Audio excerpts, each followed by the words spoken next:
18h30. Bonsoir à tous et bienvenue dans le journal de TNTV. Je suis ravie de vous retrouver pour de nouvelles actualités. Au sommaire, ce soir toujours, aucun accord entre le pays et la frappe. De nouvelles négociations ont eu lieu ce matin. Principal point d'achoppement, la revalorisation des salaires des agents de catégorie D. Entre incompréhension et manque de garantie, la réunion a tourné court. On voit cela dans un instant. Ambition Tahiti 2027, c'est le nom donné au projet de taille du COPF. Il prévoit d'accompagner les fédérations pour les prochains Jeux du Pacifique. Objectif affiché, atteindre le haut niveau pour remporter un maximum de médailles. Enfin, la dépression modérée Pita pourrait atteindre le stade fort, selon Météo France. Une situation qui concerne principalement l'archipel des Australes. Le système devrait s'intensifier durant le week-end. Le Haut Commissariat appelle la population à la plus grande prudence.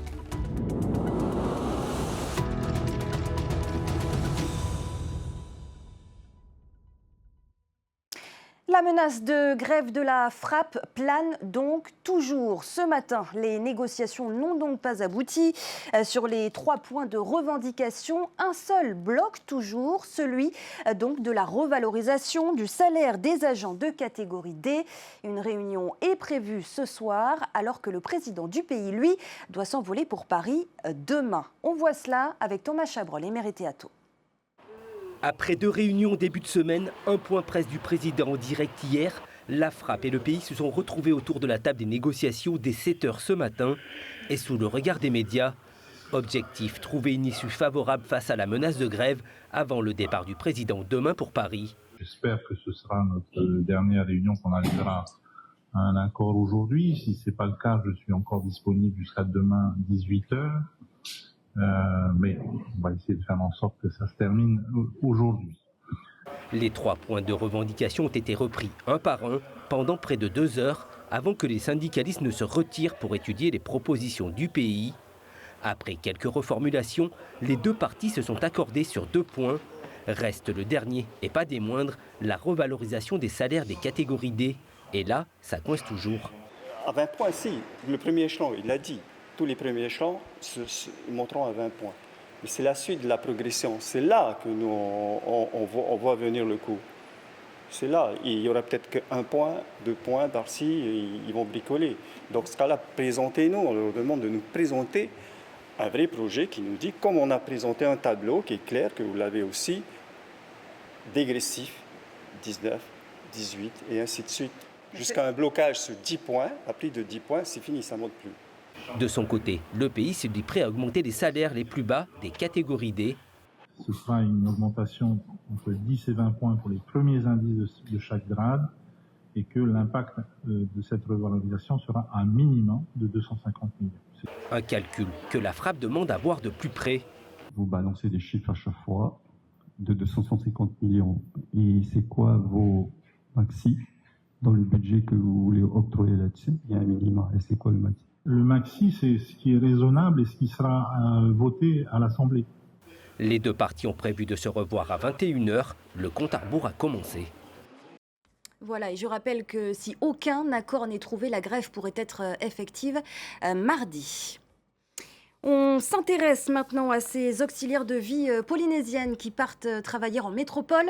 Depuis 1 an, une 50aine d'entre elles exercent la profession en Corse. Elles ont été recrutées par la société Maeva Soutien, une société qui continue d'embaucher au Fénois. Une 20aine d'auxiliaires s'apprêtent à faire leurs valises. Pourquoi? Qu'est-ce qui les attire? Voyez les témoignages recueillis par Mérité Atto. Épanouies, souriantes, les auxiliaires de vie polynésiennes ont la cote chez les Corses. Elles sont déjà 52 à être parties l'an dernier. Ça se passe très bien. Elles sont sur des postes où elles font partie intégrante de la famille maintenant. Et donc, certaines ont dû changer parce qu'il y a eu des décès, malheureusement. Bon, ça arrive aussi. Mais non, ça se passe très bien. Et puis, elles se voient. Elles essayent d'avoir le même jour de repos pour pouvoir se voir pour celles qui sont assez proches. Donc, le 26 décembre, elles se sont retrouvées 20 au restaurant ensemble pour fêter Noël. Aujourd'hui, une vingtaine de femmes âgées de plus de 35 ans envisagent de partir découvrir d'autres horizons comme les sœurs Sovali, dont le départ est prévu fin janvier. Moi, je suis contente. Oui, bien sûr. Ah oui, ça me rassure de On va partir voir avec ma autre soeur. chose que ça a été, hein. Quand j'étais au lycée, ma soeur m'a fait découvrir le métier pendant les vacances et les mercredis et vendredis après-midi.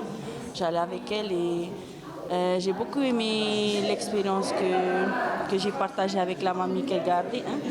Parce qu'elle s'est attachée à moi comme moi je me suis attachée à elle. J'ai découvert la société Maeva sur Internet. Je voulais en fait changer un peu. Et ensuite, j'ai eu ma réponse par SMS. Alors, je suis venue pour découvrir comment ça se passait et tout.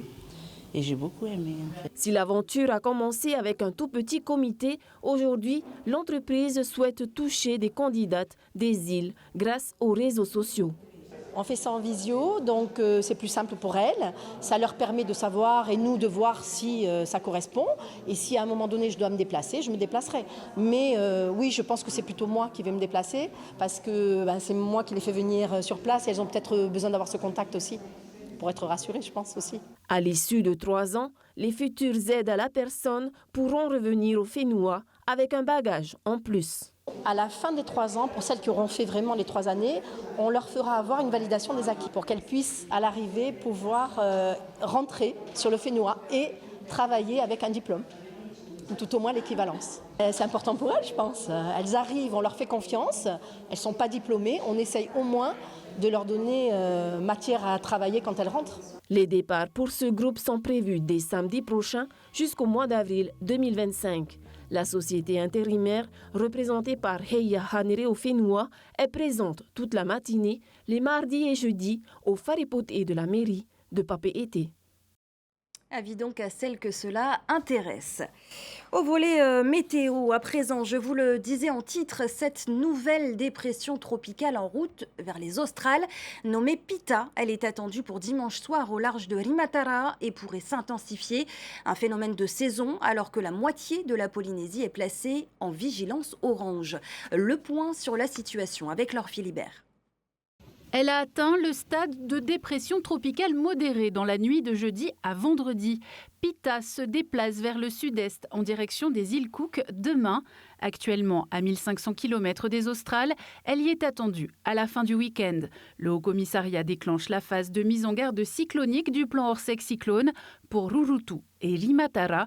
La situation est suivie par la direction de la protection civile. On a effectivement une zone d'activité pluvio-orageuse qui s'étend des Fidji jusqu'aux Australes, dans laquelle plusieurs minimums dépressionnaires sont nés. On a eu la 03F qui est maintenant comblée, qui s'est dissipée, mais on a la 04F, on surveille déjà depuis plusieurs jours, et qui la nuit dernière a été baptisée Pita et passée dépression tropicale modérée. Donc arrivée sur la zone des Australes, a priori donc dimanche, dans la journée de dimanche.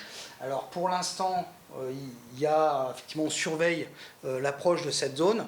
Il n'est pas prévu une intensification significative de ce système, mais c'est un système à surveiller, d'où le passage donc, du coup, en mise en garde sur les Australes ouest. Donc mise en garde, ça veut dire pas de menace cyclonique dans les 48 heures, mais menace cyclonique possible dans les 72 heures. En parallèle, de gros cumuls de pluie sont attendus au centre des Tuamotu et du vent pouvant aller jusqu'à 80 km/h. Un temps instable également au Gambier, aux îles sous le vent et aux îles du vent. Oui, en fait, là, ce n'est pas directement lié à Pita. Le temps pour Pita générerait un temps très agité sur les Australes pour ce week-end. Mais par contre, on a un temps agité à peu près partout sur la Polynésie, et que c'était peut-être les Marquises, qui est en fait lié à cette position de la zone de convergence du Pacifique Sud, qui fait un temps très agité avec des fortes pluies, avec des orages localement, avec des rafales également sur quasiment toute la Polynésie, d'où les multiples vigilances qui ont été émises. Le haut-commissaire encourage la population et les autorités à anticiper. Le plan de sauvegarde des communes concernées pourra être déclenché par l'État Vana. Et ne manquez pas de suivre l'évolution de ce phénomène sur notre site TNTV News. La Polynésie vise le haut niveau pour les prochains Jeux du Pacifique. Une ambition affichée du COPF. Elle annonce préparer nos athlètes à gagner les Jeux de 2027. Objectif principal, accompagner les fédérations pour qu'elles s'alignent sur les exigences du haut niveau. On voit cela avec Oriano Tefao. À Tahiti. En 2027, le Fénois accueillera pour la 3e fois les Jeux du Pacifique, un rendez-vous sportif majeur organisé tous les 4 ans. L'objectif est clair, briller sur ces terres et remporter le maximum de médailles d'or. Pour y parvenir, une cellule spéciale a été créée. Elle regroupe le COPF et différents services du pays. Sa mission, soutenir les fédérations locales dans leur quête de performance. Ambition 2027 dispose d'un budget de 90 millions pour les années 2024 et 2025, dont 75 millions sont dédiés aux fédérations locales. Mais pour y bénéficier, elles doivent répondre à certaines exigences. C'est-à-dire qu'on leur demande un projet de performance, on leur demande un chemin de sélection avec les critères de sélection qui soient bien définis pour que les athlètes soient bien au courant de quel est le niveau qu'on veut en 2027.